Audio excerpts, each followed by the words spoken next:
Proses evakuasi dan pengangkatan puing runtuhan bangunan pondok pesantren Jumat pagi dilanjutkan dengan menggunakan ekskavator breaker setelah sebelumnya menggunakan crane. Alat berat ini difokuskan untuk memecah balokan beton besar yang ada di runtuhan. Setelah menggunakan crane sejak Kamis siang kemarin untuk mengangkat puing besar runtuhan, proses evakuasi tim SAR dilanjutkan dengan menggunakan ekskavator breaker sejak pukul 1 dini hari tadi untuk memecah belahan beton yang menghalangi akses evakuasi. Puluhan truk juga disiagakan untuk mengangkut puing runtuhan menjauhi TKP. Tim SAR gabungan Jumat pagi kembali menemukan 3 korban robohnya ponpes dalam keadaan meninggal dunia.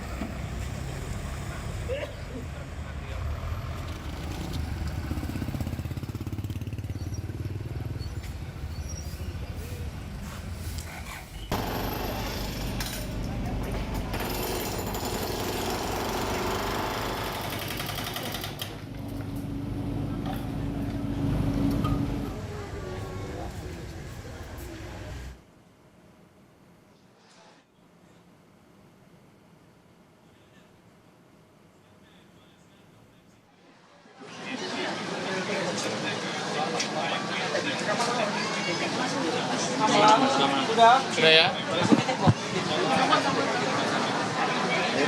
Oke ya. Oke baik. Selamat sore rekan-rekan semuanya. Bahwa sampai dengan sore hari ini kami akan menyampaikan sampai dengan sore hari ini ya terkait dengan pencarian para santri yang tertimpa musibah runtuhnya bangunan pesantren. Bahwa kami update dari yang awal pagi 7:30 satu korban ditemukan, kemudian yang kedua pada pukul 7.35 dilanjutkan, kemudian penemuan yang ketiga pada pukul 10:17 dan yang keempat pada pukul 11:16 dan terakhir tadi pada pukul 2.00 juga ditemukan korban kelima, sehingga total semua pada hari ini adalah korban ditemukan 5 orang dan semua dalam kondisi meninggal dunia, sehingga kalau dijumlahkan seluruh korban yang ditemukan ada 113 terdiri dari selamat 10 dan yang 103 dalam kondisi selamat ya. 10 meninggal dunia, yang 103 dalam kondisi selamat. Semua itu santri semua atau gimana Pak? Untuk yang 10 meninggal dunia itu karena belum teridentifikasi ya, jadi nama-namanya nanti nunggu setelah identifikasi selesai. Pak, ini proses berapa lama Pak kira-kira Pak untuk pengangkatan material?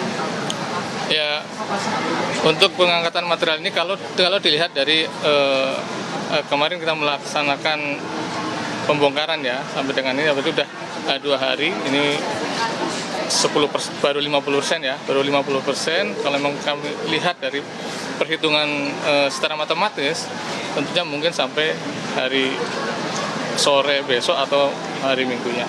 Itu sampai sudah bersih semua Pak? Ya kemungkinan akan seperti itu. Tapi tentunya dalam proses pembongkaran itu kami juga sambil ya, kalau memang ada posisi yang kemudian posisi aman atau safe untuk melakukan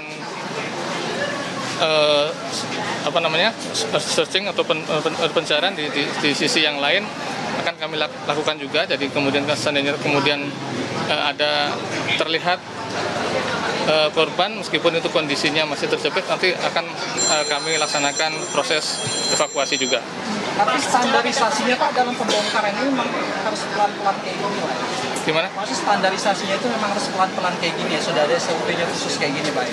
Ya, secara teknis memang ada bagian tersendiri ya. Saya nggak bisa menyampaikan secara teknisnya, prosesnya itu harus seperti apa.